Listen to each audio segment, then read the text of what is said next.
el mercado inmobiliario. Claro. Bueno, gracias, gracias Germán, gracias Dante, como siempre. Bueno, muy bien, nos vamos al encuentro de Eduardo Levi Cesati para seguir analizando. ¿Qué tal, Eduardo? ¿Qué tal? ¿Cómo estás? ¿Bien? Muy bien, muy bien.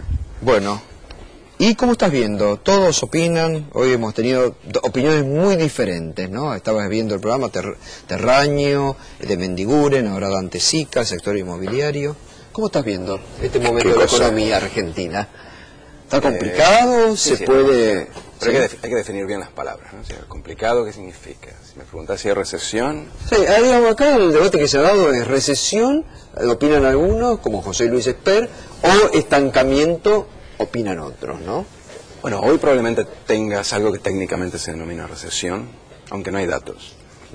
Recesión es básicamente que te caiga el producto, medido mes a mes, durante 1, 2 o 3 meses seguidos. Pero hay que definir bien las cosas. Si nosotros tuviéramos recesión o no creciéramos durante todo el año, el crecimiento anual sería 2%, por el arrastre estadístico. Entonces, cuando decimos ¿cuánto va a crecer el país? 2%. ¿Eso significa que está creciendo ahora? No, puede ser que no crezca. Y entonces tengamos 2%. Hay que saber definir un poco de qué hablamos cuando hablamos de recesión. Por otro lado, podemos tener recesión 3 meses y después pegar la vuelta o rebotar o llevar a un nivel de estancamiento, que es lo que en principio, por lo menos personalmente, pienso que va a suceder. Si hoy estamos cayendo, puede que haya 2 o 3 meses de contracción, pero después hay un montón de pesos, como mencionaban recién, que es demanda que está acorralada y no sabe a dónde ir, y eso va a sostener un poco la demanda, a pesar de que la oferta está muy restringida, va a sostener la demanda. Y después tenemos el tema de la cosecha. De vuelta, hay que definir bien qué es lo que se mide. La soja, por ejemplo, si vos tenés una caída del 10% de la cosecha y un aumento del 10% del precio, tenés una caída del 10% de la producción. Es una contracción del 10%, no importa el precio. Si el año que viene sube la soja 10%, es un crecimiento asociado a la producción mayor de la soja, independientemente del precio. El año que viene seguro que va a crecer, salvo que tengas mucha mala suerte. Eso solo ya te da un punto más. Te pongo otro ejemplo. El 2009, nosotros contrajimos. El gobierno dice que crecimos 0.9. Generalmente la gente piensa que contrajimos 2, 3%. Casi 1% de eso fue la sequía. Eso lo recuperamos al año siguiente. No cambió mucho. Dejamos de tener sequía, recuperamos el 1%. No es un crecimiento que uno diga estable o sostenido. Simplemente tuviste un accidente y te recuperaste. Entonces hay que definir un poco qué es lo que entendemos por recesión. A mí me parece que vamos a tener, sí, posiblemente algunos meses de contracción, pero eso no hay que extrapolarlo y pensar que vamos a ir de caída libre durante 2 años. Yo creo que va a llegar un punto en donde vamos a tener una situación de estancamiento, crecimiento muy pobre, dependiendo fundamentalmente de lo que haga el gobierno. Porque hoy, esto es importante destacarlo, Argentina cíclicamente estaba para crecer 2-3%, depende de cómo lo mides. Y las acciones del gobierno están llevando más cerca del 0. ¿Y por qué las lleva adelante? ¿Por una cuestión de...? No sé. Preguntarle, vos sos el periodista, preguntarle al gobierno. Yo te voy a decir una cosa igual.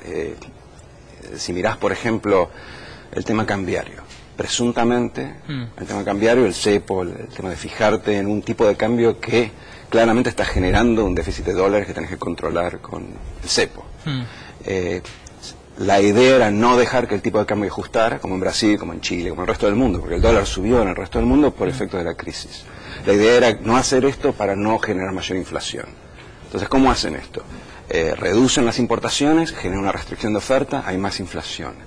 Reducen la venta de dólares, generan un mercado paralelo a un tipo de cambio totalmente artificial que al final termina siendo un indexador parcial de la economía, genera más inflación. Todo para no devaluar. Exacto, no devaluaste, pero tenés contracción y una inflación que no va a estar muy por debajo de la que habrías tenido si hubieras devaluado. Habría sido mejor devaluar, decís. A ver, no devaluar, habría sido mejor hacer lo que hizo Brasil. Brasil no devaluó. Brasil tuvo presión cambiaria, lo que hizo fue intervenir para modificar la presión cambiaria y al final ajustó el tipo de cambio 10-15%, que fue lo que subió el dólar en todas partes del mundo. ¿Sí? Eso no es devaluación. Devaluación es cuando uno tiene una fijación cambiaria y en un momento tiene que ceder o realinear el tipo de cambio y decide cambiar de un día para el otro 10, 15, 20, 100%. En Argentina lo que tenías que hacer es explotar la flotación cambiaria que te costó una crisis recuperar. ¿Sí? Nosotros nos quejábamos de que teníamos fijación cambiaria en los 90 y cada vez que venía un shock estábamos a la merced del shock porque no teníamos formas de usar el tipo de cambio. Tuvimos una crisis, recuperamos el tipo de cambio y hoy tenemos flotación. Ahora, esta flotación, ¿qué decís vos? ¿Que hay que acelerarla? ¿Que hay que hacerla, digamos, que no esté tan... hay que flexibilizarla. Cuando tenías una presión a la apreciación, podías haber flexibilizado un poco más la flotación, habrías tenido quizás poco menos de inflación, aunque no fue fundamentalmente. El gobierno se aferra a un modelo que funciona y que ya no funciona. No, se aferra a una tablita. El gobierno parecería, porque